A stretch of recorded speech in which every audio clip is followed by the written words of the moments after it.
Olá, tudo bom? Começa agora mais uma edição do programa Eu Quero Ver, uma produção da Central Única dos Trabalhadores de Alagoas.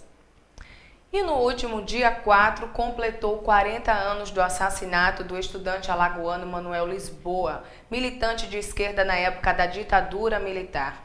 Esse mês ele completaria 70 anos. E para a gente falar sobre a trajetória de vida desse militante, eu recebo aqui no estúdio o Magno Francisco, ele que é membro do Partido Comunista Revolucionário.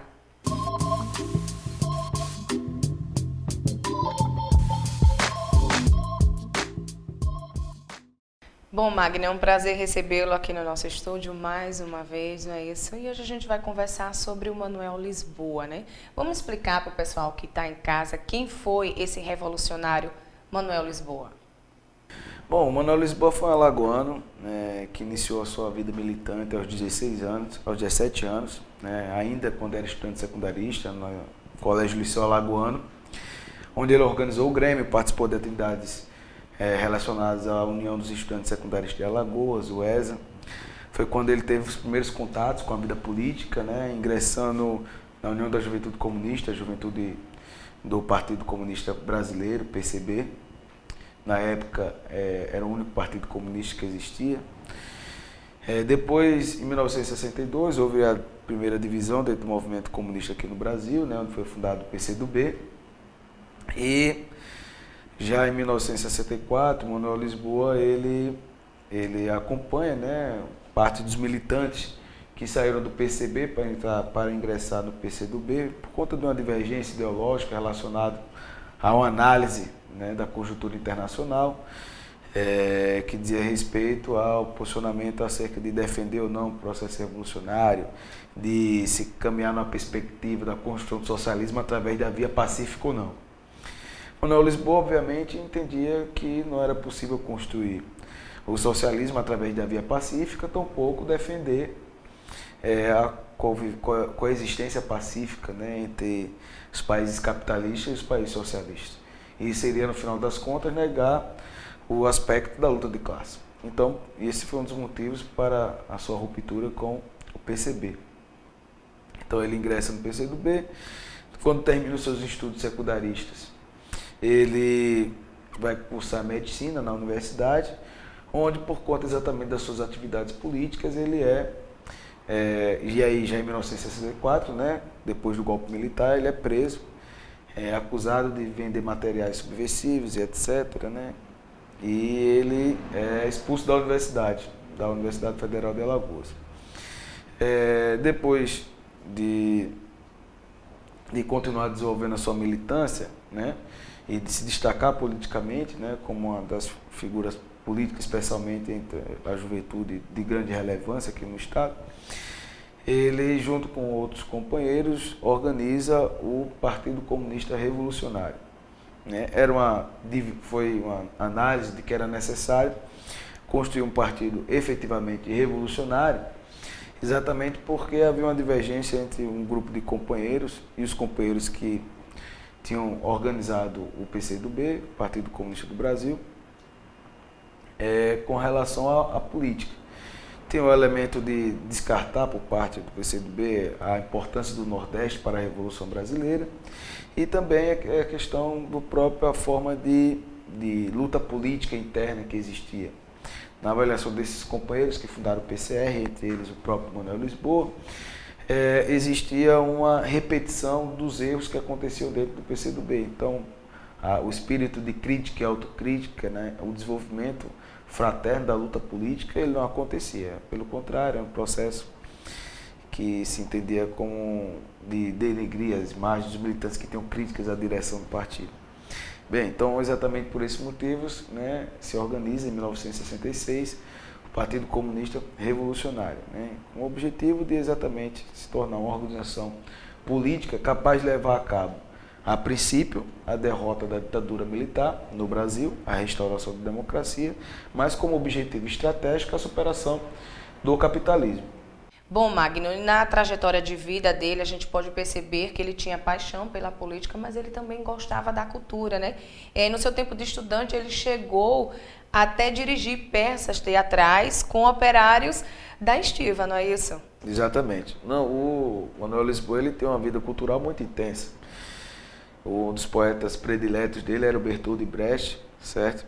Inclusive, quando o PCR passou a ter uma atuação na universidade, né, organizada, o movimento de intervenção do PCR na universidade chama-se ainda, né, Correnteza, e esse nome é exatamente referência a um dos poemas do Bertold Brecht. Diz o seguinte: do rio que tudo arrasta, se diz violento, mas ninguém desviolenta as margens que o comprimem. Então, é um poema do Bertold Brecht, e por isso o nome do movimento universitário que o PCR desenvolvia e desenvolve chama-se Correnteza.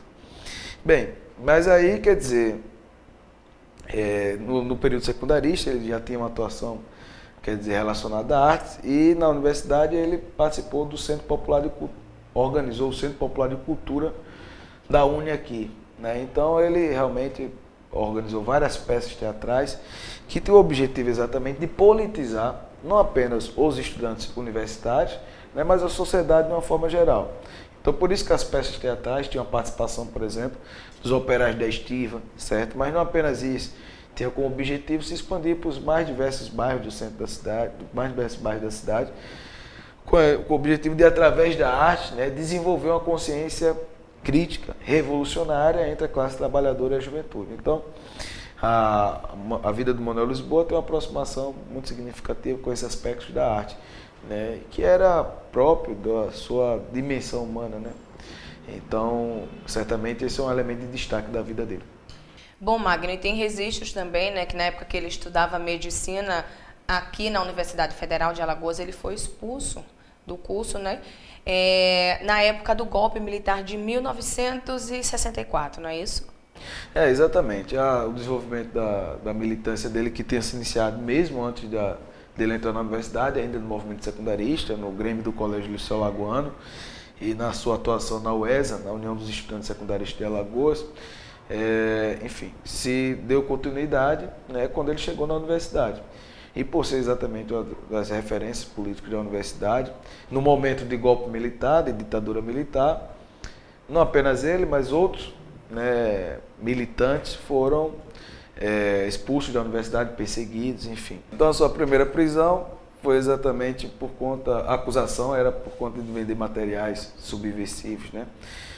Bem, então esse foi um dos primeiros motivos que o levou à prisão, e essa expulsão da universidade está relacionada à sua atuação política. Então é importante colocar que nesse período da ditadura militar, o grau de perseguição e de ausência de liberdade era extremamente absurdo, né? Você não tem a possibilidade de exatamente emitir opinião, qualquer que fosse a opinião crítica ao governo. A gente fazia uma análise, né, de cima a baixo do país, quem levantava a voz contrária ao governo era perseguido. Quantos artistas tiveram que ser expulsos do Brasil? Quantos artistas foram presos, né? Quantas famílias foram perseguidas, assassinadas, torturadas? E quem discordava do governo tinha acusação de ser terrorista, né? Então, quer dizer, esse é um elemento importante de se colocar. Porque muitos revolucionários, ou todos os revolucionários que atuaram naquele período, tinham essa acusação. Então, no caso do Manuel Lisboa, o fato de estar vendendo materiais levou à sua primeira prisão, depois a acusação de participar de um atentado terrorista em Recife, e depois a questão relativa já como principal dirigente revolucionário do partido. Foram essas 3 prisões que ele viveu. E antes já tinha sofrido, né, a perseguição política da ditadura por conta da sua atuação política na universidade. E a gente vai para um breve intervalo, não sai daí, a gente volta já.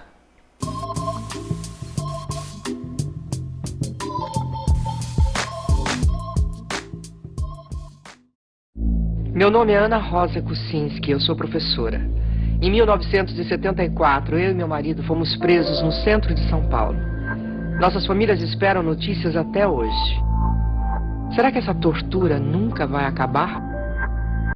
Sou Sônia de Moraes Angel, professora e economista. Em 1973 fui presa e brutalmente torturada e assassinada. De mim só sobraram os ossos. Será que essa tortura nunca vai acabar? Sou Eleni Guariba, professora universitária e diretora de teatro. Fui presa em 1970 e barbaramente torturada. Depois de solta, fui presa novamente e desde então estou desaparecida. Será que essa tortura nunca vai acabar? Participe do abaixo-assinado pelo direito à verdade e à memória dos desaparecidos políticos. Acesse www.oab-rj.org.br. Arquivos abertos. As famílias têm esse direito.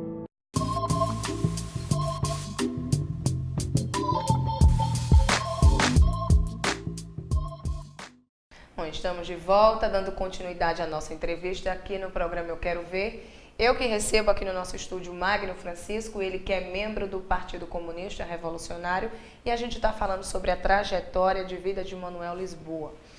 Bom, Magno, para a gente dar continuidade à entrevista, nós podemos perceber também da forma que o governo tratou a morte do Manuel, né? Foi tipo uma farsa. Foi publicado numa nota no jornal, em vários, né, no caso, que ele tenha sido morto durante um tiroteio, chamando até de terrorista.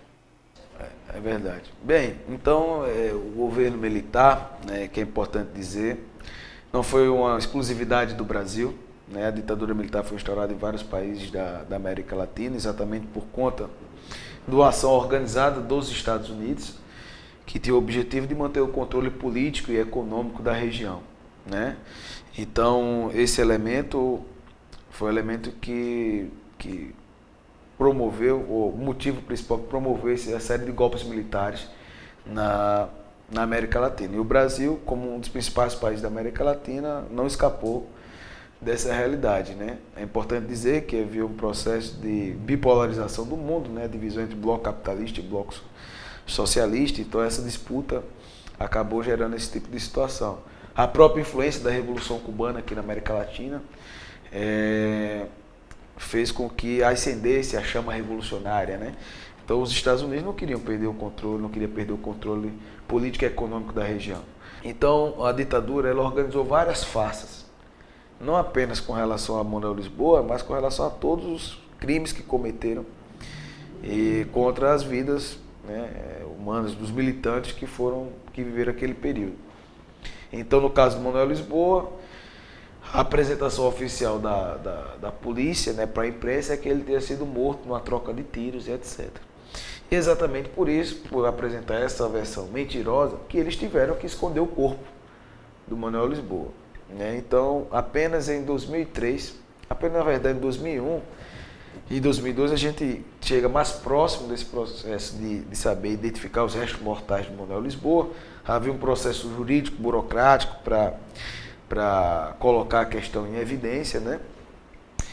E em 2003, o resto mortal de Manuel Lisboa chegou aqui no estado de Alagoas, certo? Antes teve uma passagem em São Paulo, onde ele foi velado na prefeitura de São Paulo, e também em Recife, até chegar aqui em Alagoas, onde ele foi velado na antiga Faculdade de Medicina, que ficava ali no CCBI, e teve o seu funeral realizado no Parque das Flores. Então, para concluir essa resposta, foram várias mentiras colocadas, por isso que eles esconderam o corpo de Manuel Lisboa durante esse tempo. E teve um outro elemento importante, porque desse processo.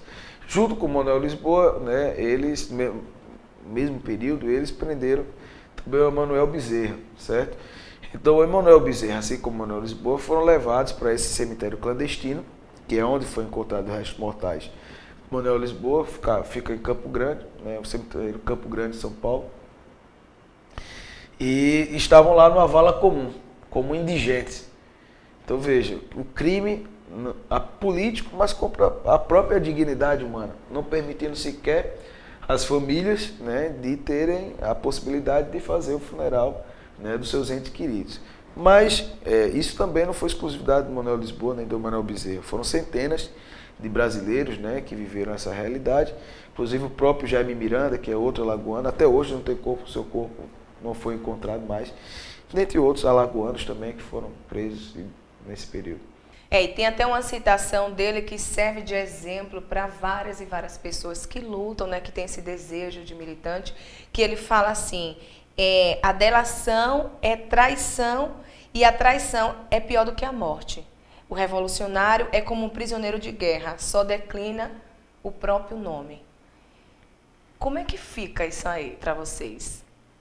Exatamente. Veja, Manuel Lisboa era um homem de uma firmeza revolucionária, né, de uma dignidade revolucionária, de uma convicção política e ideológica extraordinária. Certamente, Manuel Lisboa, assim como outros grandes heróis nacionais e internacionais da classe trabalhadora, compõem um grande panteão da história, estão presentes no grande panteão da história. E, no caso do Manuel Lisboa, a sua convicção era profunda.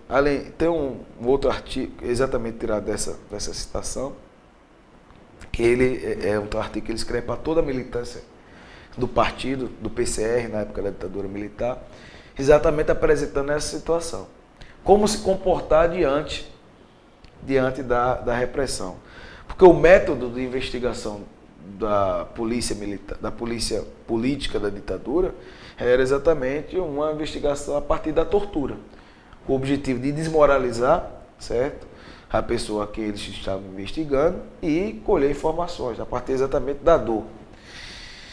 E o Manuel Lisboa ele passou essa orientação a todos os militantes de que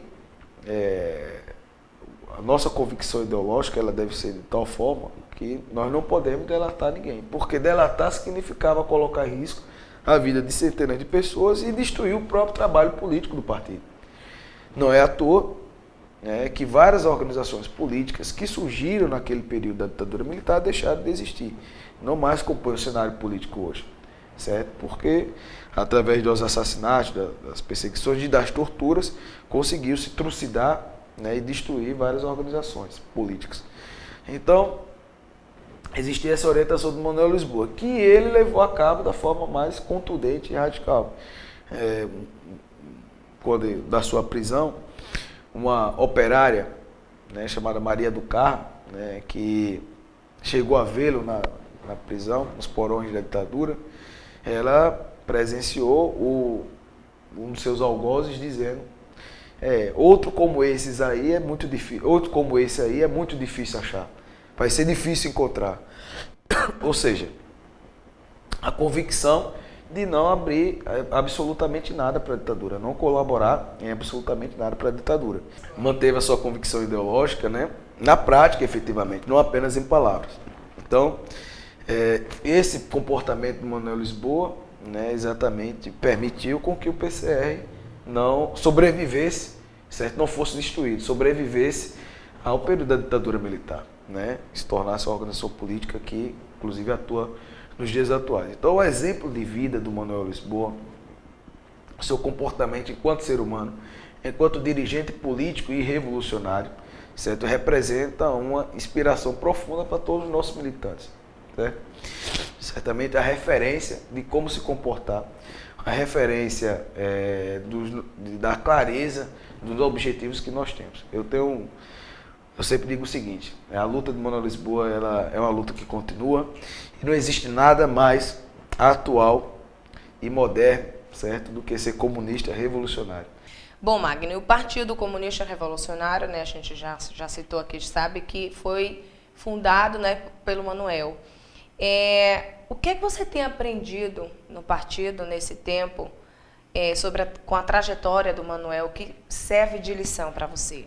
Bom, o nosso partido é um partido que se orienta pelo marxismo-leninismo, a teoria revolucionária, a compreensão de mundo, que nos permite interpretar a realidade com a perspectiva da transformação e da superação do poder do capital. Então, o exemplo de vida do Manuel Lisboa, a própria última palavra de ordem, o próprio último comando do Manuel Lisboa foi o seguinte: eu sei que minha hora chegou, mas a vocês cabe a missão de continuar o trabalho do partido. Então, é exatamente sobre essa perspectiva dessa palavra de ordem do Manuel Lisboa e seguindo essas orientações do marxismo revolucionário, do marxismo-leninismo, que nós desenvolvemos a nossa atuação política, no movimento de massa, no movimento ligado à juventude, à classe trabalhadora, aos camponeses, aos pobres, certo? Exatamente para construir uma sociedade nova, uma sociedade onde os meios de produção, né, pertencem à classe trabalhadora, que são os verdadeiros produtores da riqueza, porém não tem acesso a essas riquezas. Né? Meia dúzia de famílias controla a riqueza, enquanto a imensa maioria do povo está jogado no mais profundo abandono. Né? Então é necessário superar essa sociedade. Então, a referência de vida do Manuel Lisboa e os ensinamentos da sua vida prática apontam, quer dizer, como tarefa histórica, a necessidade de nós assumirmos essas convicções. E para a gente encerrar a nossa entrevista, Magno, vamos falar o que é que o partido, o que é que os sindicatos, o que é que as entidades, em geral, um todo, elas vêm fazendo para punir esses assassinos, esses torturadores de Manuel. Perfeito. Veja, é muito importante dizer o seguinte, né? Nos últimos anos a gente teve avanços com relação a essa pauta, mas avanços que ainda apresentam um limite grande. Né?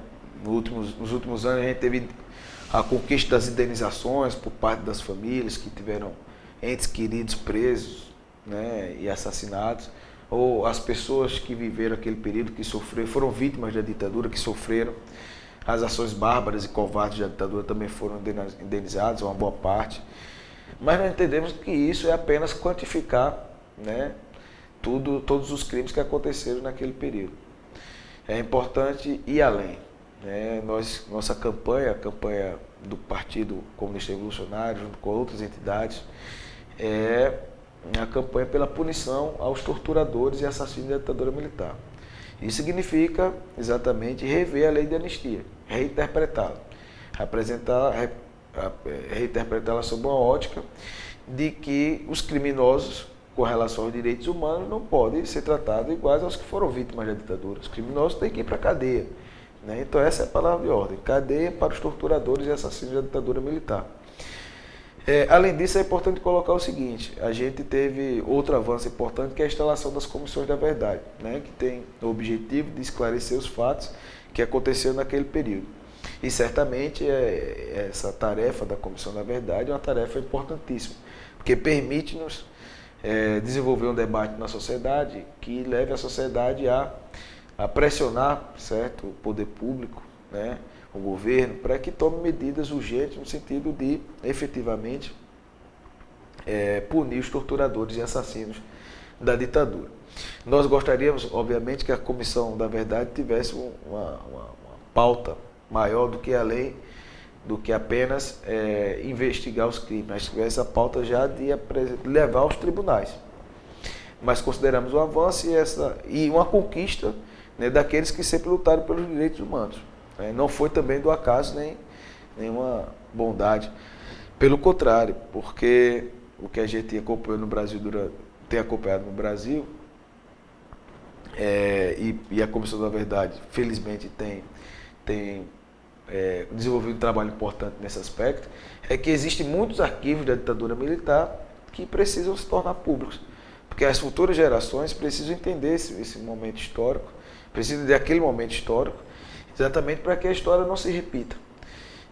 E se a gente faz uma análise do acirramento da luta de classes aqui na América Latina, do acirramento da luta de classes em todo o mundo, a gente percebe que a instauração de golpes militares, como que aconteceu no Brasil e que aconteceram na América Latina, não é nenhuma possibilidade infundada, não é uma possibilidade descartada, é resultado das contradições que desenvolve. A luta de classe, quando ela se desenvolve, ela aponta para o seguinte: ou a superação do sistema capitalista, ou derrota da classe dominante no poder, ou o recrudescimento. A classe dominante também usa da violência, certo? Especialmente da violência, para se perpetuar no poder. É o que aconteceu agora no Egito, é o que tem acontecido em outros países, as constantes ameaças aqui na América Latina, né? Em Honduras, por exemplo, aconteceu algo semelhante. Então, nós precisamos entender esse momento histórico, a importância desse debate para esse momento histórico, exatamente para que essas coisas não aconteçam novamente, para que a gente possa caminhar exatamente no sentido oposto. Então, a nossa campanha é a campanha pela punição, certo, para todos os assassinos e torturadores da ditadura militar. Bom, Magno, muito obrigada, foi um prazer recebê-lo aqui no nosso estúdio. O programa Quero Ver está sempre de portas abertas.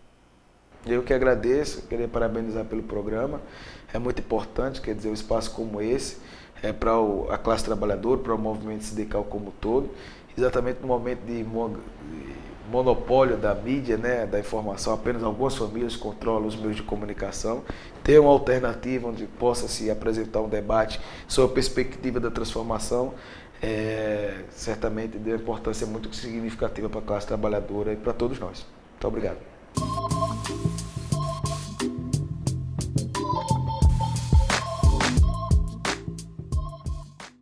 E termina agora mais uma edição do programa Eu Quero Ver. Mas se você deseja acompanhar e rever as nossas matérias, acesse o nosso blog euquerovercut.blogspot.com. O nosso Facebook é programa Eu Quero Ver. E se você deseja enviar críticas, sugestões, mande para o nosso e-mail euquerovercut@gmail.com. Muito obrigada pela sua companhia e a gente se encontra.